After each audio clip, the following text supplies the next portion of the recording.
Hey, what's going on YouTube? You know me, I'm always crazy thinking of stuff. So today what I'm gonna do is I'm gonna install a little television, a monitor, and a reverse camera on my X18 pocket bike. This is a license plate frame camera, and it goes on the license plate frame, and it, bolts on the left and the right hand side, and then it feeds the video to this monitor. You could also plug in a DVD player or anything like that, but I seriously doubt if I'll be watching movies, because I won't.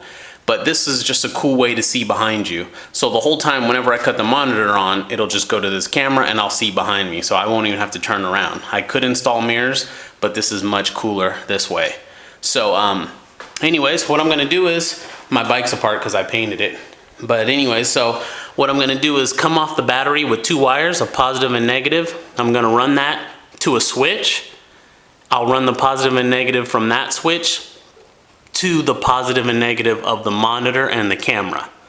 So positive and negative off of here, onto the switch, off of the switch. There will be one more prong on the switch, and that's your positive out. The positive out goes to the positive on the camera and the monitor, and the negative goes to negative.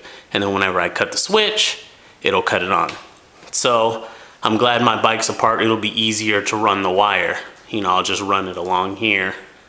But as I go through it, I'll record it. And yeah, that's me, I'm crazy. So my license plate frame will hang off the exhaust and drop down, and then I'll put it on the little license plate frame. And that's where the camera will go. So off the battery to the switch, then there's another prong on the switch, which is a positive out, and that'll go to the camera and monitor, and the negative I'll just tie in on the switch as well. So when you hit the switch, the monitor will cut on, and so will the reverse camera. And that's how that'll work. So what I'm gonna do is, I'm gonna put the monitor right here, like this, on the bike. So when I'm driving, I'll just look down and I'll see it. I'm gonna use this really strong adhesive 3M tape. That way it'll hold it. Like if a nuclear explosion went off, it wouldn't come off. But eventually I can get it off in case I ever need to get down there. I don't want to zip tie it because I think it'll look ugly, and I don't want to do that. I don't want to cover up the screen. There's also a screen protector on here, so it won't get dirty. But anyways, that's where I'm gonna put it. Oh, that's my little R1 keychain. It's cool. Anyways, and then the camera will go back there. So anyways, as I start wiring it up and wiring it to the switch and stuff, I'll record that as well. But yeah, it's gonna be pretty cool.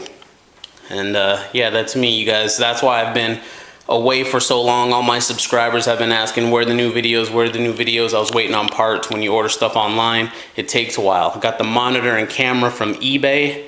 eBay is your friend, trust me. But anyways, so that's what I've been up to, and that's what I'm gonna go ahead and do. So all my subscribers, stay tuned, and it's gonna be crazy. I'll cut it on so you guys can see it. All right. Okay guys, so I went ahead and got my switch ready. I soldered it. And as you can see, this wire we're gonna hook up to the battery, positive and negative. We're gonna attach that to the battery, then the wire runs and it comes to the switch. So what happens is you have a switch, and on the left, that's the positive coming off the battery. I don't know if you guys can see that. That's the positive coming off the battery. In the middle, that red wire, that's gonna be power to our monitor and camera. So that's the trigger. So that's the left one on the left, that's from the battery in, and the one in the middle, that's gonna be going, that little short red one right there, that's gonna be going to our monitor and camera for power, and black is the negative coming off the battery, but we also attach the small black one because that's gonna be negative to our camera and our monitor. So positive and negative going in, and since we want it on a switch, a rocker switch, since we want it on the switch, that middle prong is going to be power out to the switch. So it's coming in from the battery, the red one in the middle is going out to the monitor and camera, and the negative, the black, is going to be going out to the monitor and camera as well. So I have it all ready, so now I'm going to drill a hole in my fairings, and then I'm going to feed this through. Once I drill the hole, I'm going to go ahead and feed this through, and then slip the switch in, and then this will go on the bottom of the switch. It'll feed up and thread on the bottom of the switch, kind of screw it in, and then the switch will tighten. And that's how you wire a switch for anything, whether it's my LED lights, camera, whatever the case may be. That is how you wire a switch for DC.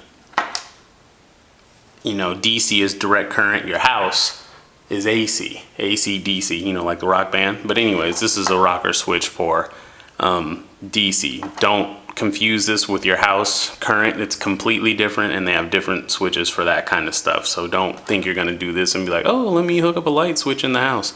Completely different.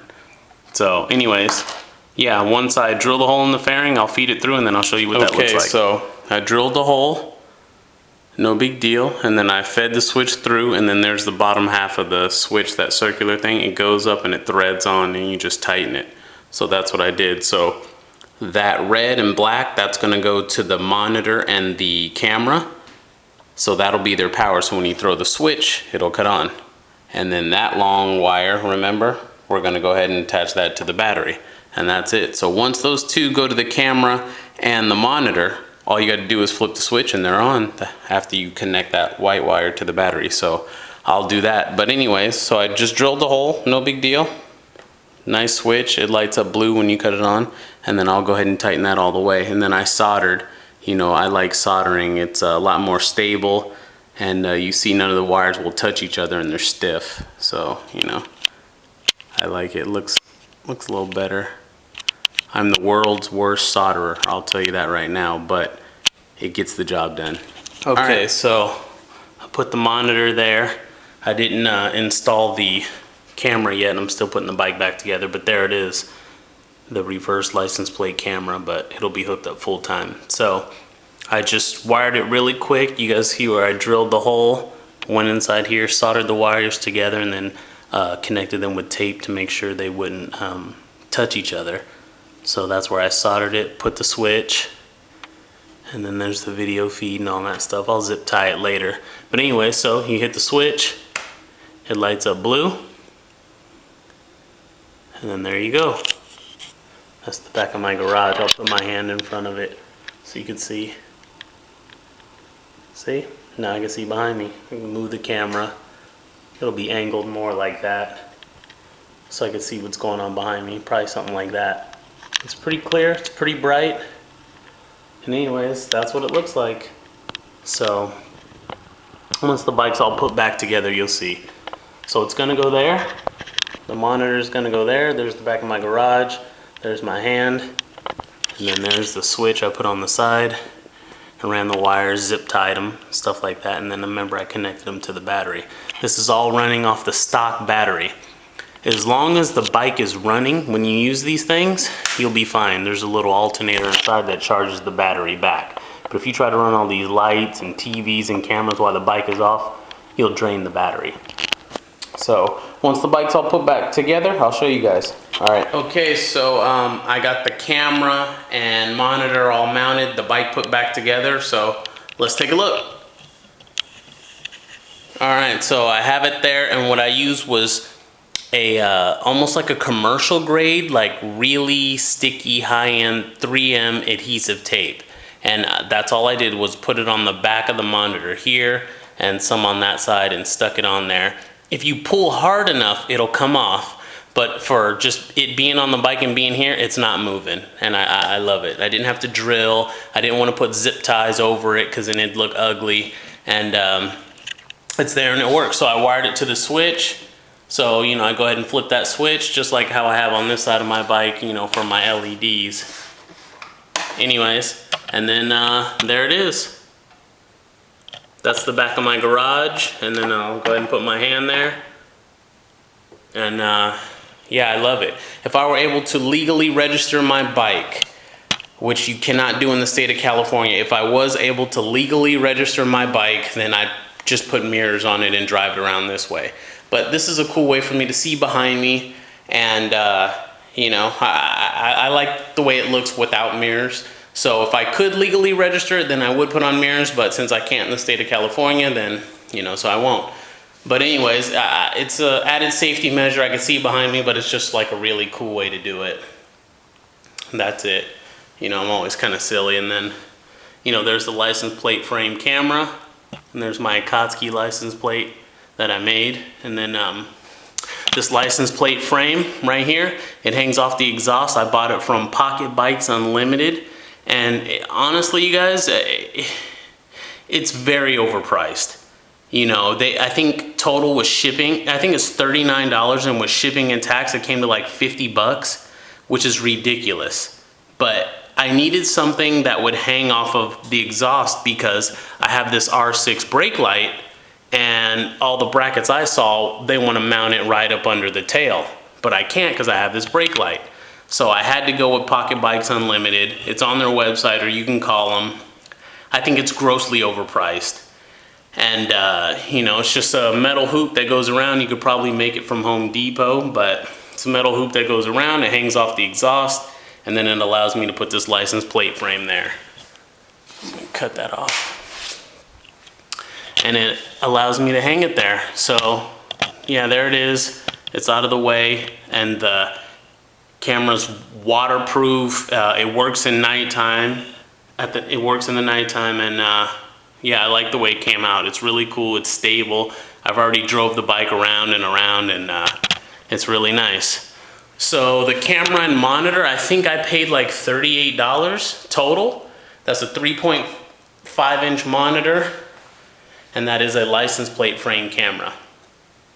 So I think it was like 35 bucks. So, you know, it's not expensive.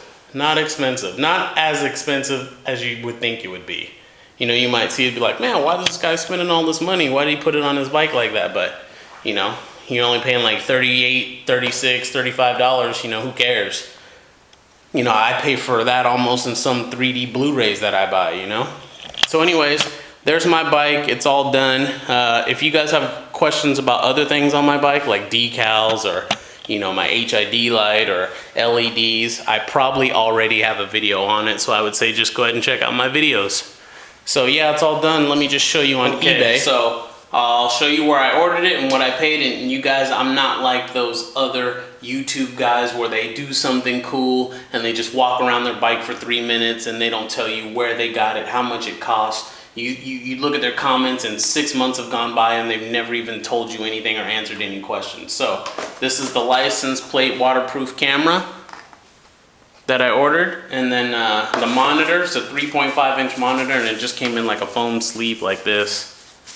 And then it also comes with like a bracket with like adhesive on the side if you want to stick it somewhere and move the monitor around. So it's a 3.5-inch monitor with a license plate camera, and total for both it was like under $38. They're really cheap online. So eBay is your friend. So let's check right here, eBay, and just type in reverse camera, and you'll see here's a whole bunch of them. So if you just type in reverse camera, that's the one I got. There it is again, and they have different ones, different styles. They even have some that are shaped kind of like, I mean, you could get one and mount it like that or like that, depending on what you want to do with it. And then different ones like that. This one you mount it's kind of shaped like a D-cell battery, circular. And whatever you guys want to do, man, you know, create, be different. And then, yeah, that's it. So they're on there, they're really cheap. I mean, look at this camera right here, $19.99. They have a monitor right here, $21.99. I was gonna add a bigger monitor, but then it just started to become more about a functionality. It was just so big that it was in the way. I had like a 5.4-inch monitor that I have. And then, yeah, that was it. It was just too big, and it got in the way. So anyways, that's it, you guys. It works great. It's very stable, it's clear, and it's bright. And you know, it also adds safety. You know, that's what was happening. I would drive, or I drive, and, you know, it'd be 2 in the afternoon. I'd be stopped looking both ways, look behind me, and there'd be an SUV like 2 feet behind me. So anyways, you know, I didn't like that, didn't care for that. So that's where any of this came from. So there you go. Any questions or anything, you guys go ahead and ask, and I'm happy to provide information for anybody. So yeah, not too bad. All right, you guys. Also, you guys, my camera in the back, my license plate frame camera, it was meant for a normal size car. So the sides came out maybe like another 2 inches on each side. and that's where the mounting bracket was. So what I did was I just took my little hacksaw and sawed it, and then took a drill and made a hole in the plastic there, and then put my bolt through there and attached the nut on the back. That way it fits for the motorcycle. So if you guys order a license plate frame camera, it's not gonna be the same size as a smaller license plate frame for a motorcycle. It's gonna stick out way here, so you're gonna have to cut each side and then drill holes, you know, on each side, and then go ahead and mount it that way. And also, remember your exhaust, it gets hot. So what I did was I took a zip tie, and you see how the zip tie is touching, or just barely touching my exhaust, and then I ran the wire and zip tied it to the zip tie. So I zip tied it up there, the zip tie comes straight down, then my wire is attached to the zip tie. That way it keeps the wire off my exhaust. Because if the wire was touching the exhaust and I'm riding the bike for a while, it's going to melt my wire. And obviously we don't want that, because that gives power and provides the video feed for my camera. So that's how I got around that. So not too bad, not too bad. Okay, you guys, and for those of you guys maybe thinking about getting a different type of camera, you know, some of the ones that are circular, it looks like a D battery, or it looks like a AAA battery. Remember, wherever you mount it, remember these bikes vibrate. So, you know, if you like put it on the fender, let's say, and you start driving, you know, it may look really shaky while you're trying to look through the camera. This, I got lucky, since it hangs off the exhaust thing goes down, it's actually pretty stable and it's pretty smooth while I'm driving. So think of that, where you're gonna mount it, and is it really gonna shake?